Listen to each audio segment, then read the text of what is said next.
Catecismo Maior de São Pio X. Áudio 20 de 22. Breve História da Religião. Princípios e noções fundamentais. Deus, sapientíssimo Criador de todas as coisas, ordenou-as todas a si como último fim, ou seja, para que lhe dessem glória, manifestando as divinas perfeições nos bens que lhes comunicou. O homem, criatura principal deste mundo visível, devia também promover e realizar este fim conforme a sua natureza racional, com os atos livres de sua vontade, conhecendo, amando e servindo a Deus, para alcançar depois desta sorte o galardão que do mesmo Senhor havia de receber. Este vínculo moral ou lei universal com que o homem obtém naturalmente ligado a Deus chama-se religião natural.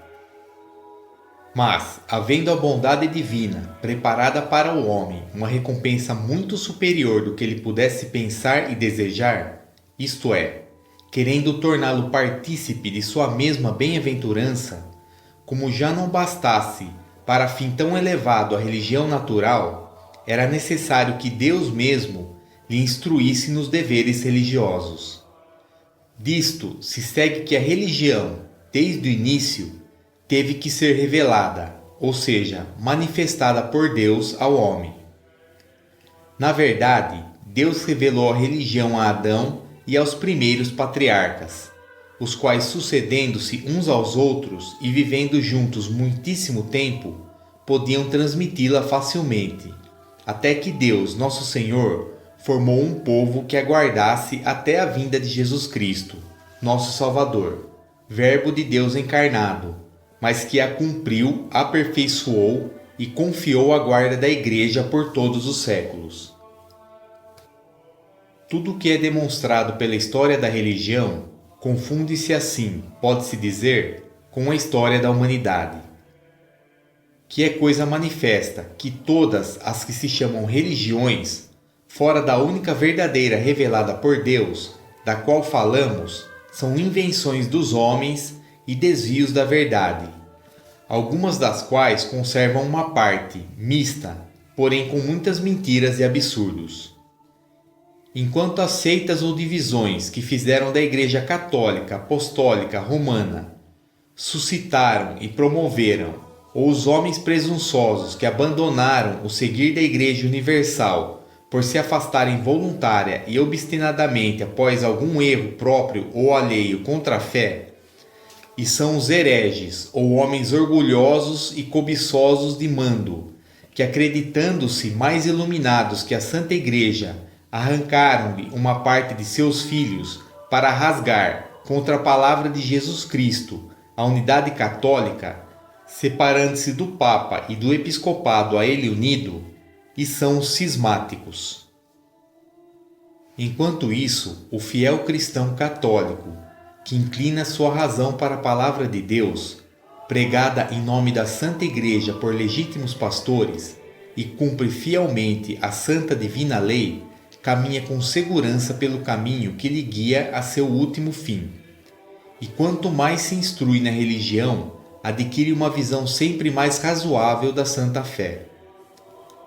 Este foi totalmente o modo estabelecido por Deus para a perpétua tradição da religião. A sucessiva e contínua comunicação dos homens entre si, de modo que a verdade ensinada pelos maiores se transmite em igual forma aos descendentes, que durou até depois que, no curso do tempo, o Espírito Santo moveu diversos escritores para colocar em livros, compostos sob sua inspiração, uma parte da lei divina. Estes livros, escritos com inspiração de Deus, chamam-se Sagrada Escritura, livros santos ou Bíblia Sagrada. Chamam-se livros do Antigo Testamento os que se escreveram antes da vinda de Jesus Cristo, e os que foram escritos depois chamam-se do Novo Testamento. Aqui, testamento é o mesmo que aliança ou pacto, feito por Deus com os homens, a saber, salvá-los por meio de um Redentor prometido, com a condição de que prestassem fé à sua palavra e obediência às suas leis. O antigo pacto, primeiro Deus estabeleceu com Adão e Noé, e depois mais especialmente com Abraão e seus descendentes, pacto que exigia a fé do Messias e no futuro Redentor, e a guarda da lei dada por Deus no início e posteriormente promulgada a seu povo através de Moisés. O novo pacto ou nova aliança, após a vinda de Jesus Cristo, Redentor e Salvador nosso, Deus a estabelece com todos os que recebem o sinal que Ele próprio determinou, que é o batismo, e que nele creem e guardam a lei que o mesmo Jesus Cristo veio aperfeiçoar e completar, pregando-a em pessoa e ensinando-a em palavras aos apóstolos. Estes receberam de seu divino mestre o mandato de pregar por toda parte o Evangelho e, na verdade, pregaram-na realmente em palavra antes de ter sido escrita, por inspiração divina, como era então.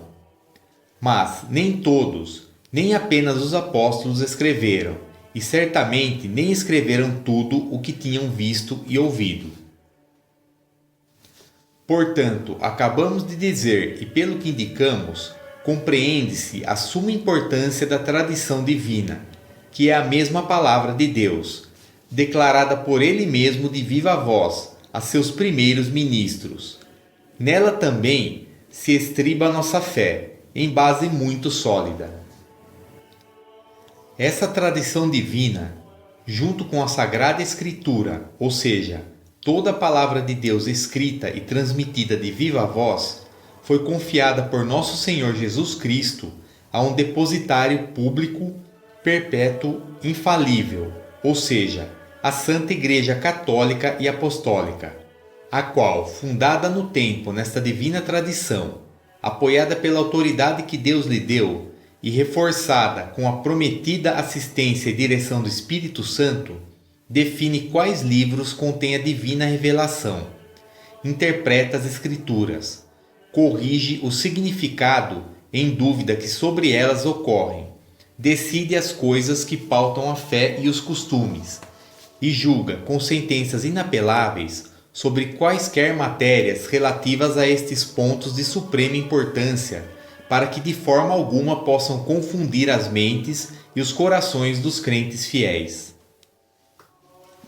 Mas note-se que este julgamento compete àquela parte escolhida da Igreja que se denomina docente ou ensinante, formada primeiro pelos apóstolos e depois por seus sucessores, os bispos, com o Papa à sua cabeça, que é o Romano Pontífice, sucessor de São Pedro.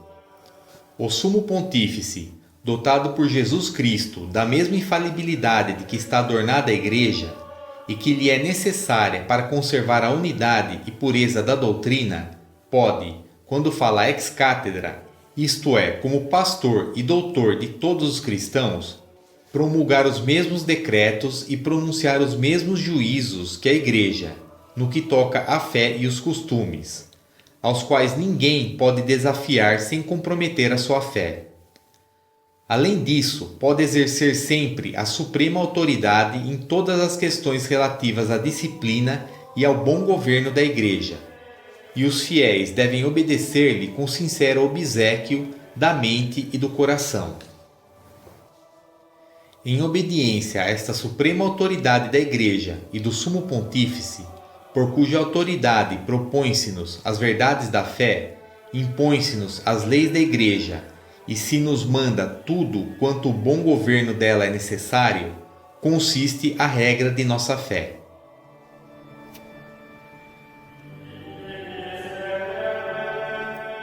Primeira parte. Resumo da história do Antigo Testamento. Criação do mundo. No princípio, Deus criou o céu e a terra, com tudo o que no céu e na terra contém. Embora pudesse terminar esta grande obra em um momento, quis usar 6 períodos de tempo, o que a Sagrada Escritura chama de dias. No primeiro dia disse ele: faça-se a luz, e houve luz. No segundo, fez o firmamento, e no terceiro, separou as águas da terra, e mandou que produzisse ervas, flores e toda sorte de frutos. No quarto, fez o sol, a lua e as estrelas. No quinto, criou os peixes e as aves. No sexto, criou todos os outros animais e finalmente criou o homem. No sétimo dia, Deus deixou de criar, e neste dia, que chamou de sábado, que quer dizer descanso, mandou mais tarde, através de Moisés, ao povo hebreu que fosse a ele santificado e consagrado. Criação do homem e da mulher. Deus criou o homem à sua imagem e semelhança, e assim o fez. Formou o corpo da terra e depois soprou em seu rosto, infundindo-lhe uma alma imortal. Deus impôs ao primeiro homem, chamado Adão, que significa formado da terra, e o colocou em um lugar cheio de delícias, chamado paraíso terrestre. Mas Adão estava só. Querendo depois Deus associar-lhe uma companheira e consorte, infundiu um profundo sono, e enquanto dormia, tirou-lhe uma costela, da qual formou a mulher que apresentou a Adão. Ele a recebeu com agrado e a chamou Eva, que quer dizer vida, porque havia de ser mãe de todos os viventes. Dos anjos. Antes do homem, que é a criatura mais perfeita de todo o mundo sensível, Deus havia criado uma multidão infinita de outros seres mais elevados, de natureza mais elevada do que o homem, chamados anjos. Os anjos, sem forma ou figura alguma sensível, porque são puros espíritos, criados para subsistir sem estar unidos a corpo algum, haviam sido feitos por Deus à sua imagem, capazes de conhecer-lhe e amar-lhe, e livres para fazer o bem e o mal. No momento da prova, muitos desses espíritos permaneceram fiéis a Deus, mas muitos outros pecaram. Seu pecado foi de soberba, querendo ser semelhantes a Deus e não dependentes dele. Os espíritos fiéis, chamados anjos bons ou espíritos celestes, ou simplesmente anjos, foram recompensados com a eterna felicidade da glória. Os espíritos infiéis, chamados diabos ou demônios, com seu cabeça chamado Lúcifer ou Satanás, foram expulsos do céu e condenados ao inferno por toda a eternidade.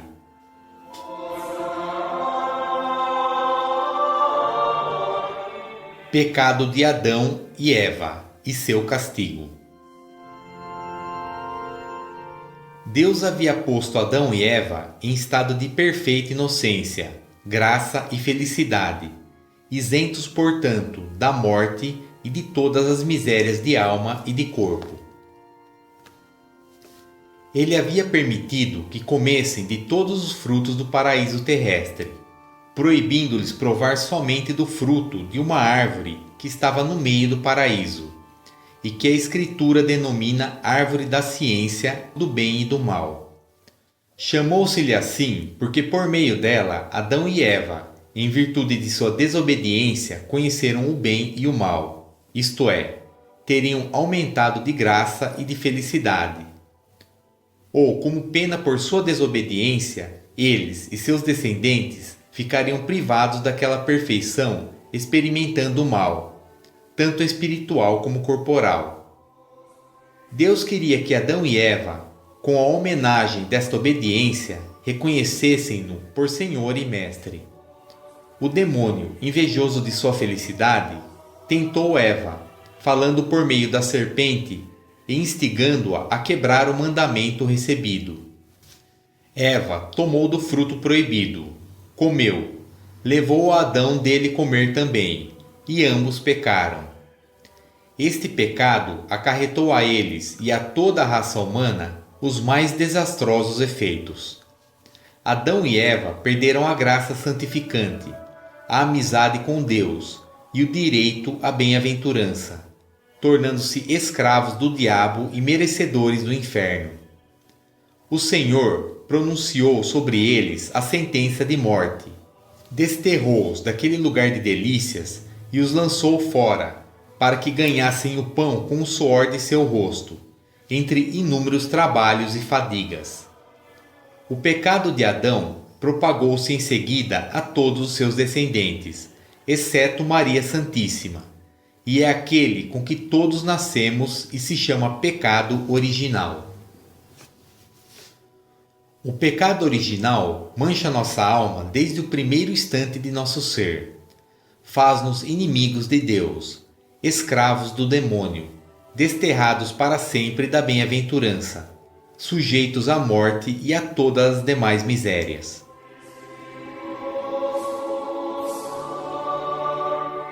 Promessa do Redentor. Mas Deus não abandonou Adão e sua descendência em tão miserável sorte. Em sua infinita misericórdia, então, prometeu um Salvador, Messias, que viria libertar a humanidade da escravidão do pecado e do diabo e merecer-lhes a glória. Esta promessa foi repetida por Deus seguidas vezes para os outros patriarcas, por meio dos profetas ao povo hebreu. Os filhos de Adão e os patriarcas.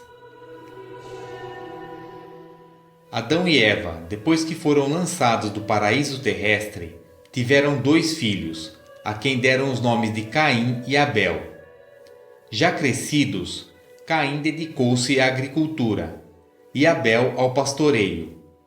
Tendo Deus mostrado que estava satisfeito com os sacrifícios de Abel, que, piedoso e inocente, ofereceu o melhor do seu rebanho, e desdém para o sacrifício de Caim, que lhe oferecia os piores frutos da terra, este, cheio de raiva e inveja contra o seu irmão, levou-o consigo ao campo para se entreterem. Arrojou-se sobre ele e matou-o. Para consolar Adão e Eva da morte de Abel, o Senhor deu-lhes outro filho, que chamaram Sete, e foi bom e temente a Deus. Adão, durante sua longa vida de 930 anos, teve muitos outros filhos e filhas, que se multiplicaram e pouco a pouco povoaram a terra. Entre os descendentes de Sete e outros filhos de Adão, os anciãos, pais de imensa descendência, estavam à frente das tribos das famílias de seus filhos e netos, e foram príncipes, juízes e sacerdotes. A história os honra com o venerado nome de patriarcas. A providência deu-lhes vida muito longa para ensinar seus filhos a religião revelada e que, velando a verdadeira tradição das promessas divinas, perpetuassem a fé no futuro Messias.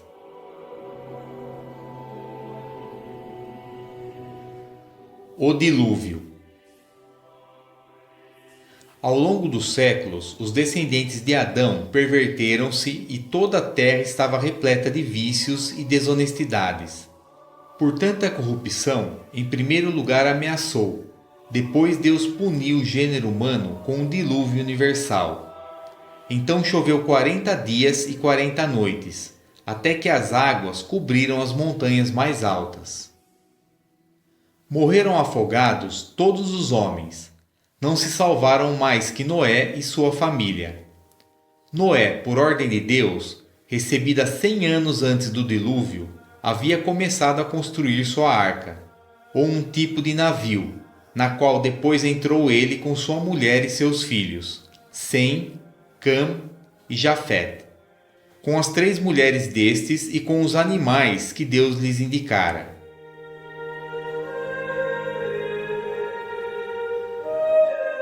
A Torre de Babel. Os descendentes de Noé multiplicaram-se rapidamente e cresceram em tão grande número que, não podendo estar juntos, começaram a pensar em separar-se. Mas antes determinaram levantar uma torre tão alta que chegasse ao céu. O trabalho seguia em frente a passos largos, quando Deus, ofendido de tanto orgulho, baixou e confundiu as línguas dos soberbos construtores, que, não entendendo uns aos outros, tiveram de se dispersar sem concluir seu ambicioso projeto. A torre foi chamada Babel, que significa confusão.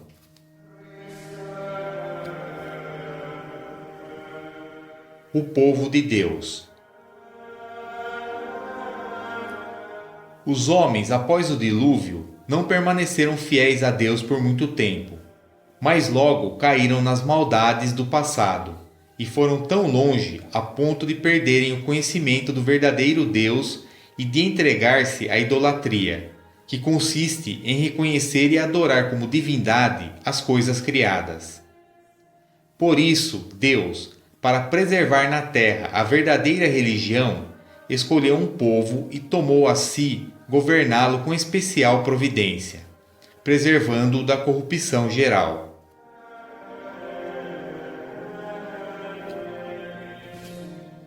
Princípio do povo de Deus. Renova-se com Abraão o antigo pacto. Para pai e tronco do novo povo de Deus, escolheu um homem da Caldeia, chamado Abraão, descendente dos antigos patriarcas pela linhagem de Éber.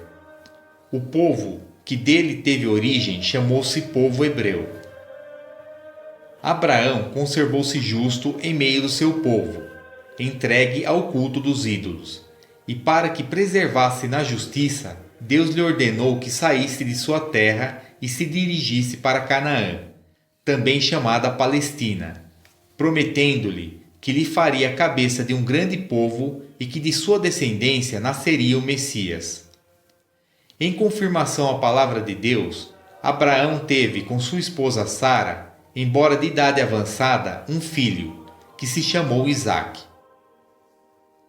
Para testar a fidelidade e obediência de seu servo, Deus ordenou-lhe que lhe sacrificasse este seu único filho, a quem tanto amava e em quem recaíram as divinas promessas. Mas Abraão, seguro dessas promessas, não hesitou na fé, e como está escrito na Sagrada Escritura, esperou contra toda a esperança. Dispôs tudo conforme deveria ser o sacrifício e estava para executá-lo. Mas um anjo deteve sua mão, e como recompensa por sua fidelidade, Deus o abençoou e anunciou que daquele seu filho nasceria o Redentor do mundo. Isaque, chegando aos 40 anos, casou-se com Rebeca, sua prima, mãe depois, ao mesmo tempo, de 2 filhos, Esaú e Jacó. Como primogênito, tocava a Esaú a bênção paternal, mas o Senhor dispôs que, pela solicitude de Rebeca, Isaque abençoasse Jacó, a quem anteriormente Esaú dera o direito de primogenitura por uma mísera compensação. Jacó, então, para escapar da ira de Esaú, teve que fugir para Harã, a terra de seu tio Labão, que lhe deu por esposas suas 2 filhas, Lia e Raquel, e depois de 20 anos regressou para sua casa muito rico e com numerosa família.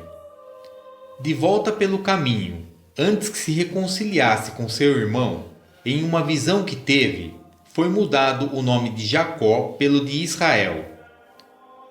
Jacó foi pai de 12 filhos, os quais os 2 últimos, José e Benjamim, eram filhos de Raquel. Entre os filhos de Jacó, o mais discreto e reto era José, queridíssimo mais que todos de seu pai. Por esse motivo, seus irmãos o aborreciam, e este aborrecimento os levou a tramar contra ele, primeiro a morte, depois a sua venda a certos mercadores ismaelitas, que o conduziram ao Egito e venderam, por sua vez, a Potifar, ministro de Faraó.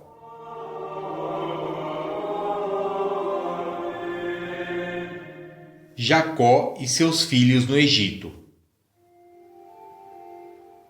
José, no Egito, logo granjeou com sua virtude e estima o afeto de seu amo. Mas depois, caluniado pela mulher de Potifar, foi lançado no cárcere.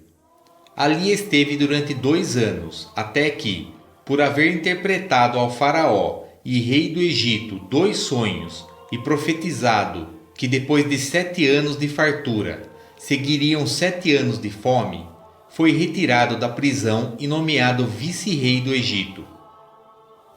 No tempo de abundância, José fez grandes provisões, de maneira que, quando a fome começou a assolar a terra, o Egito estava abastecido de mantimentos.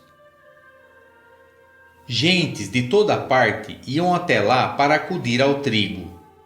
Jacó também foi forçado a enviar seus filhos, que a princípio não conheceram José, mas reconhecidos por ele, deu-se-lhes a conhecer. Ordenou-lhes que trouxessem seu pai ao Egito com toda a sua família. Jacó, ansioso por abraçar seu filho amado, foi até lá, e o rei lhe assinalou a terra de Gesem para sua morada e dos seus. Depois de 17 anos no Egito, Jacó, próximo da morte, reuniu em torno de si os seus 12 filhos, e com eles os 2 filhos de José, por nome Efraim e Manassés. Recomendou que voltassem para a terra de Canaã, mas sem deixar esquecidos seus ossos no Egito. Abençoou a todos em particular, predizendo a Judá que o centro ou poder supremo não sairia de sua descendência até a vinda do Messias.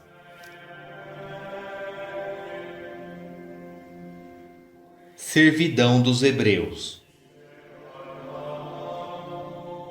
Os descendentes de Jacó, chamados hebreus ou israelitas, foram por algum tempo respeitados e tolerados pelos egípcios. Mas multiplicaram-se em grande número, formando um grande povo. Outro faraó, que reinou mais tarde, oprimiu-os com o jugo da mais dura escravidão, chegando a ordenar que todos os filhos varões recém-nascidos fossem jogados no Nilo.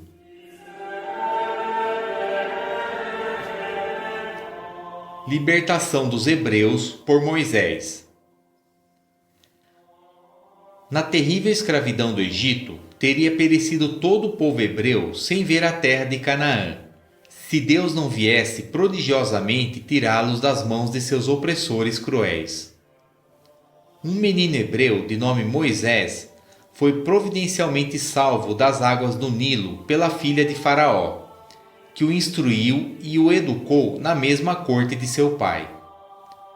Deus se serviu dele para libertar seu povo e cumprir as promessas feitas a Abraão. Moisés, já crescido, ordenou-lhe o Senhor que, em companhia de seu irmão Aarão, fosse ao Faraó e lhe intimasse que permitisse aos hebreus saírem do Egito. O Faraó recusou.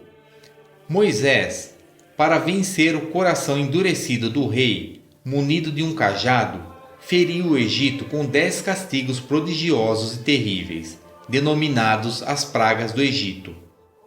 A última das quais foi que um anjo, por volta da meia-noite, começando pelo filho do rei, matou todos os primogênitos do Egito, desde os homens até os animais. Na mesma noite em que ocorreu este massacre, os hebreus, por ordem de Deus, celebraram pela primeira vez a festa da Páscoa, que quer dizer passagem do Senhor. Aqui o rito ordenado por Deus: que cada família sacrificasse um cordeiro sem defeito e rociasse com seu sangue a porta de sua casa, com o qual estaria segura durante a passagem do anjo. Que assasse a carne e a comesse logo em traje de caminhantes, com o báculo nas mãos, como pessoas prontas para partir. Esse cordeiro era uma figura do Imaculado Cordeiro Jesus, que com seu sangue havia de salvar todos os homens da morte eterna.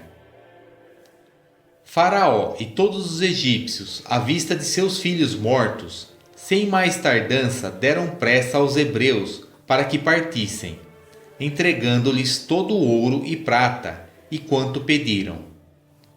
Os hebreus partiram e, depois de 3 dias, encontravam-se junto à praia do Mar Vermelho.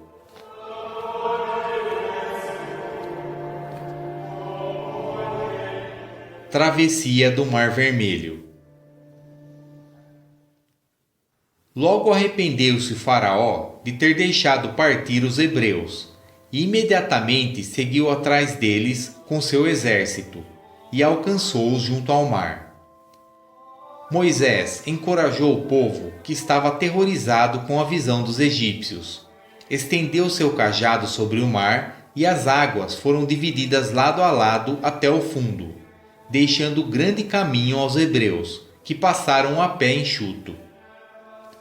O faraó, obstinado em sua perversidade, lançou-se atrás deles por aquele caminho, mas apenas entrou, as águas caíram sobre ele, e todos, homens e cavalos, foram submersos.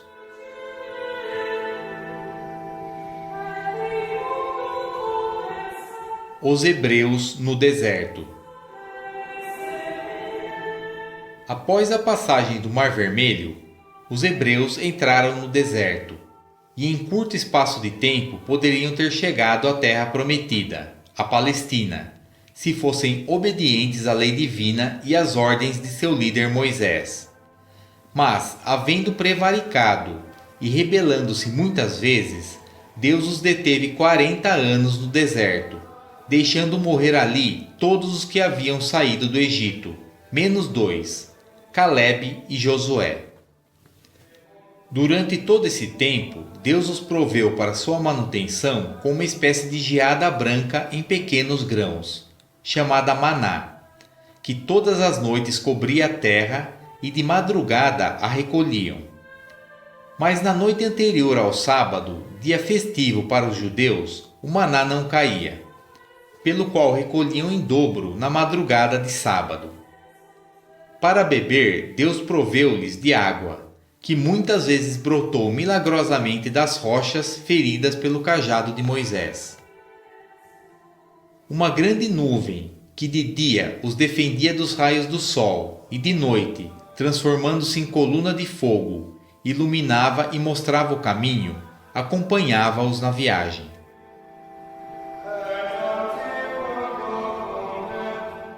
Os 10 mandamentos da lei de Deus.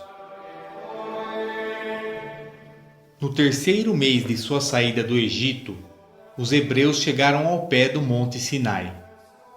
Foi lá, entre relâmpagos e trovões, que Deus falou e promulgou sua lei em 10 mandamentos, escritos em 2 tábuas de pedra, que entregou a Moisés no alto da montanha. Mas quando desceu, depois de 40 dias falando com o Senhor, Moisés viu que os hebreus tinham caído em idolatria e adoravam um bezerro de ouro. Abrasado de santo zelo por tamanha ingratidão e impiedade, ele quebrou as tábuas da lei, reduziu o bezerro a pó e castigou com a morte os principais instigadores de tão grave pecado. Voltando a subir a montanha, ele implorou o perdão do Senhor, recebeu outras tábuas da lei, e quando desceu, o povo caiu atônito ao ver que de seu rosto resplandeciam raios de luz que a transfiguravam de glória e esplendor.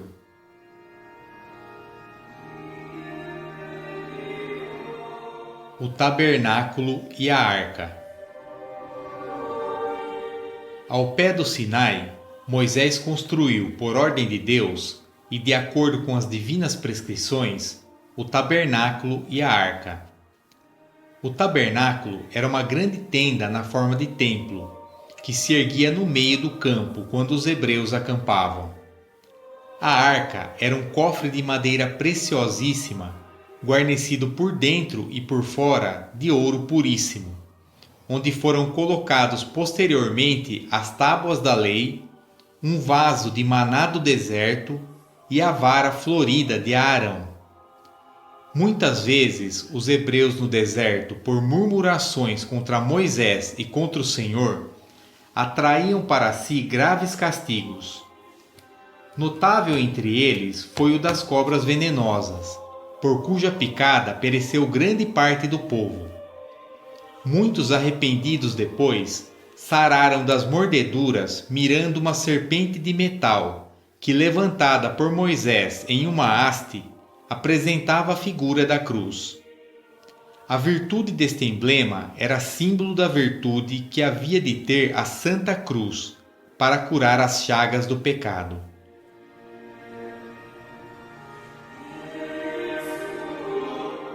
Josué e a entrada na terra da promissão. Depois de os haver detido por 40 anos no deserto, Deus introduziu os homens na terra da promissão.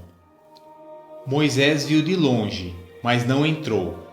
Josué lhe sucedeu no governo do povo.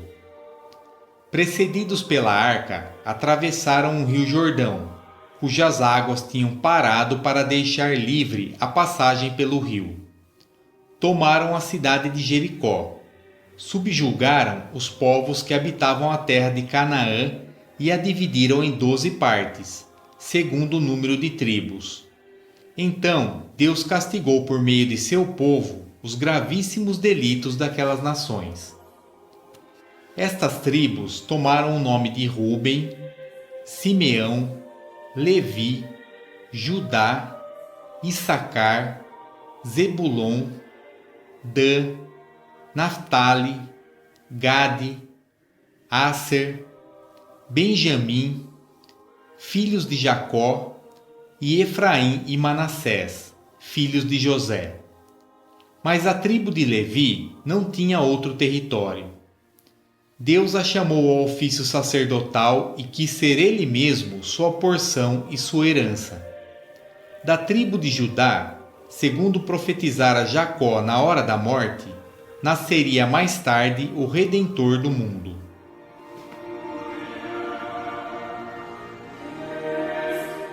Jó.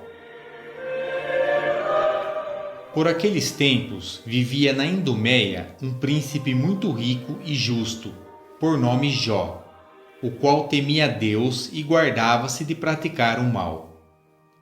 Quis o Senhor fazer dele um modelo de paciência nas maiores dificuldades da vida. Permitiu que Satanás o tentasse com tribulações sem precedentes. Em poucos dias lhe arrebataram suas imensas posses. A morte o privou de sua numerosa família, e ele mesmo viu-se ferido em todo o corpo de úlceras malignas. Jó, atribulado com tantas desgraças, não pecou por impaciência. Caiu com a face por terra, adorou o Senhor e disse: O Senhor me deu, o Senhor me tomou. Bendito seja o nome do Senhor. Deus, em recompensa à sua submissão, abençoou e devolveu-lhe a saúde, dando-lhe mais prosperidades do que antes. Tudo isso é descrito luminosamente em um dos livros sagrados intitulados Jó.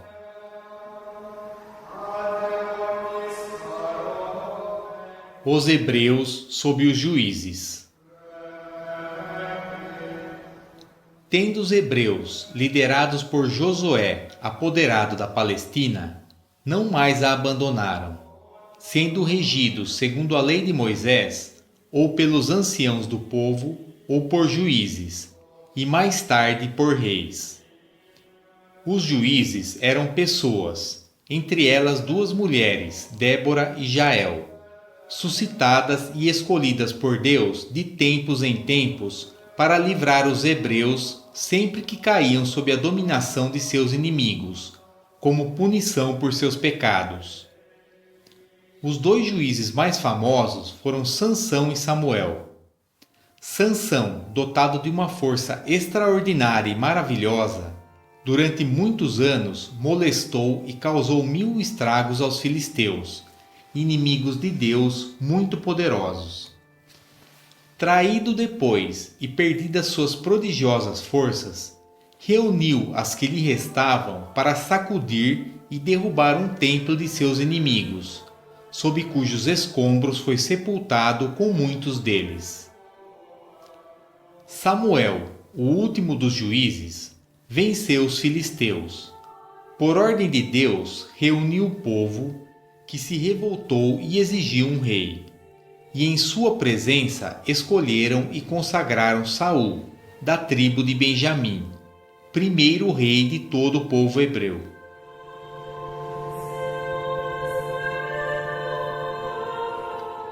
Os hebreus sob os reis.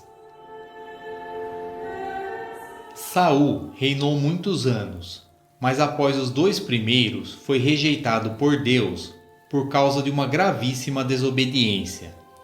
E um jovem chamado Davi, da tribo de Judá, foi ungido e consagrado rei, e mais tarde tornou-se célebre, matando em um único combate um gigante filisteu chamado Golias, que insultou o povo de Deus posto em ordem de batalha. Saul, derrotado pelos filisteus, foi dado à morte. Então subiu ao trono Davi, que reinou sobre o povo de Deus por 40 anos.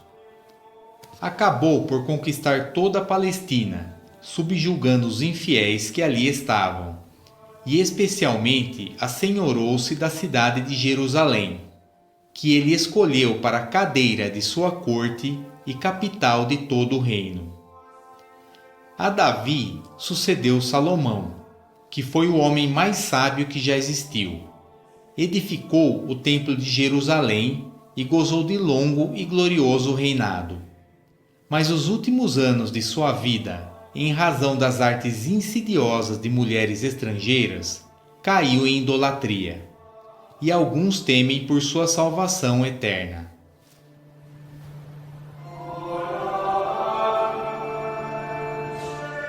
Divisão do reino. Sucedeu ao rei Salomão seu filho Roboão. Por não querer este aliviar a carga duríssima dos impostos cobrados por seu pai, 10 tribos se lhe rebelaram, que tomaram por rei a Jeroboão, chefe dos rebeldes. E somente 2 tribos permaneceram fiéis a Roboão, as de Judá e Benjamim. O povo hebreu viu-se deste modo dividido em 2 reinos, o reino de Israel e o reino de Judá. Estes 2 reinos não se uniram mais, mas cada um teve a sua própria história.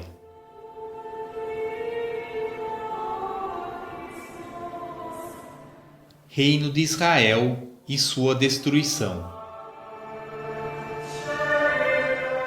Os reis de Israel, em número de 19, todos perversos e impregnados de idolatria, que arrastaram a maior parte do povo das tribos, governaram durante 254 anos. Finalmente, em punição por suas enormes iniquidades, parte do povo foi disperso, parte levado cativo para a Síria por Salmaneser, rei da Síria. E o reino de Israel caiu para não mais se levantar, em 722 a.C. Para repovoar o país, foram enviadas colônias de gentios, que foram associados em tempos posteriores a alguns israelitas que retornaram do exílio e a alguns maus judeus, e juntos formaram depois um povo, que se chamou Samaritano, inimigo acérrimo da nação judaica. Entre os israelitas levados cativos a Nínive, capital da Assíria, há Tobias, varão santíssimo de quem se encontra nos livros sagrados uma particular história, própria para fazer-nos cobrar a alta estima do santo temor de Deus e das disposições de sua providência.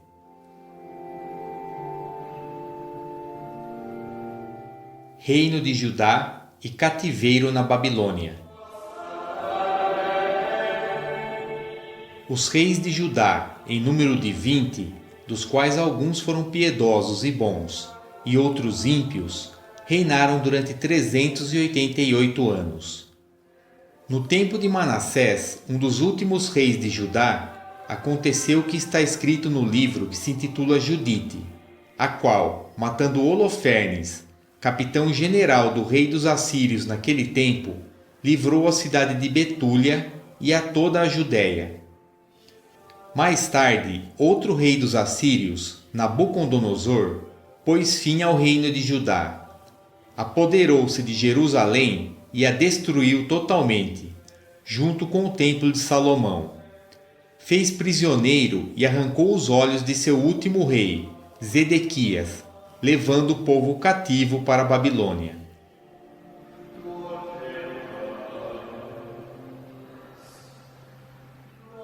Daniel. Durante o cativeiro babilônico, viveu o profeta Daniel. Escolhido com outros jovens hebreus para ser educado e depois destinado ao serviço pessoal do rei, com sua virtude conquistou a estima e o afeto de Nabucodonosor, principalmente depois de ter interpretado um sonho que este tivera e que depois esquecera. Ele também foi muito amado pelo rei Dario, mas seus adversários acusaram-no de adorar o seu Deus, desobedecendo ao edital real que o proibia, e lograram que fosse arrojado ao fosso dos leões, dos quais Deus o livrou milagrosamente.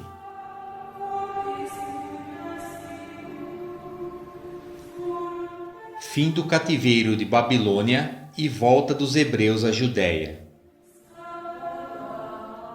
O cativeiro babilônico durou 70 anos, depois dos quais os judeus alcançaram a liberdade com Ciro. De volta à sua pátria, liderados por Zorobabel em 539 a.C., reedificaram Jerusalém e o templo, encorajados por Neemias, ministro do rei, e pelo profeta Ageu. Mas nem todos voltaram para casa. Entre aqueles que permaneceram em terra estrangeira, houve por divina disposição Ester, que, escolhida pelo rei Assuero para sua esposa, salvou depois seu povo da ruína a que fora condenado pelo rei, instigados pelo ministro Haamã, que abominava Mardoqueu, tio da rainha.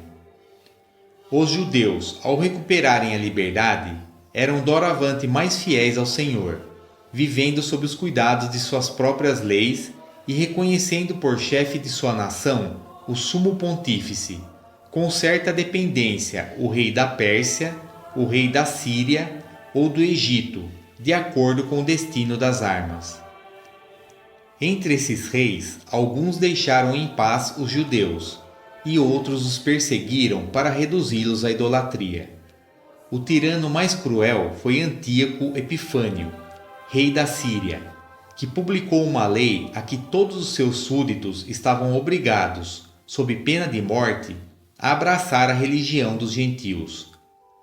Muitos judeus, então, consentiram naquela impiedade, mas muitos mais se mantiveram firmes e se conservaram fiéis a Deus, e muitos outros morreram com glorioso martírio. Assim sucedeu a um santo ancião que se chamava Eleazar, e 7 irmãos, que se diziam Macabeus, com sua mãe.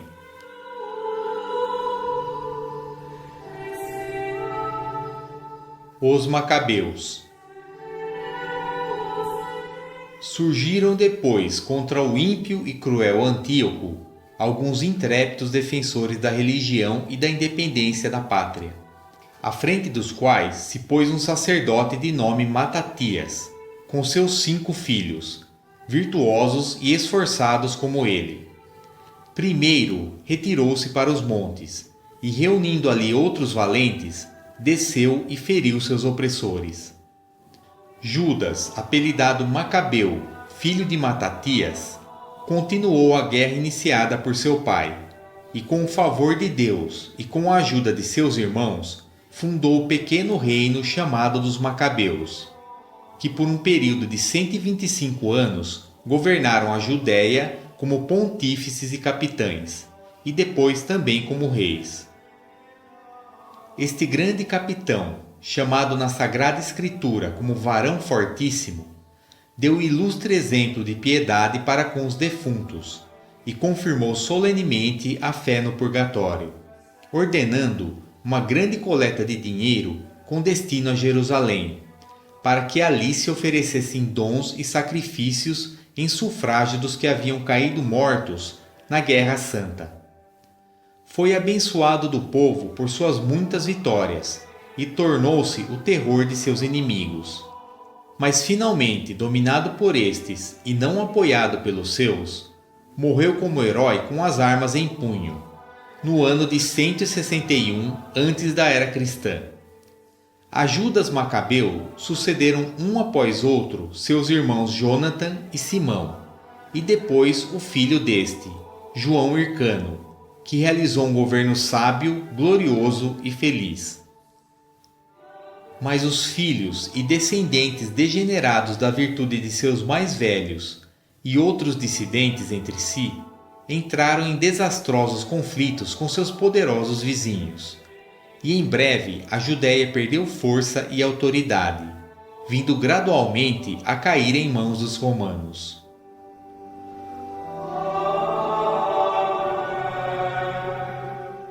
Os romanos e o fim do reino de Judá. Os romanos primeiro a tornaram tributária, e logo depois lhe impuseram um rei de nação estrangeira, Herodes, o Grande, assim chamado por algumas empresas felizes, mas certamente não grande a juízo da história, que não calou as trapaças e vilezas que empregou para subir ao cobiçado poder, do qual se valeu mais tarde para perseguir a pessoa adorável de Jesus Cristo em sua infância. Afortunado no exterior, viveu e morreu desgraçadíssimo, fim comum dos perseguidores. Depois dele, reinou com mais ou menos extensão de poder 3 filhos seus e 2 netos, mas pouco durou sua glória, pois o reino foi rapidamente reduzido à província do Império Romano, que enviou um governador para governar em seu nome.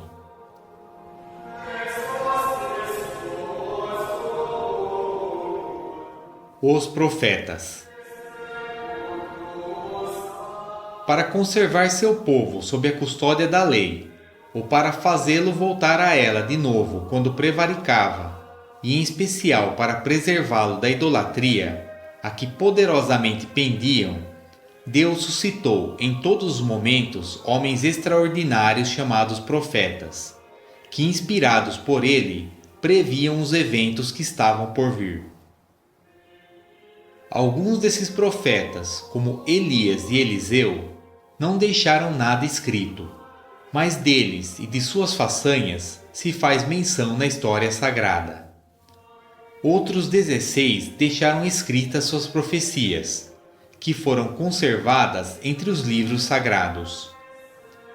4 destes, Jeremias, Daniel, Ezequiel e Isaías, são chamados maiores, porque suas profecias são mais extensas.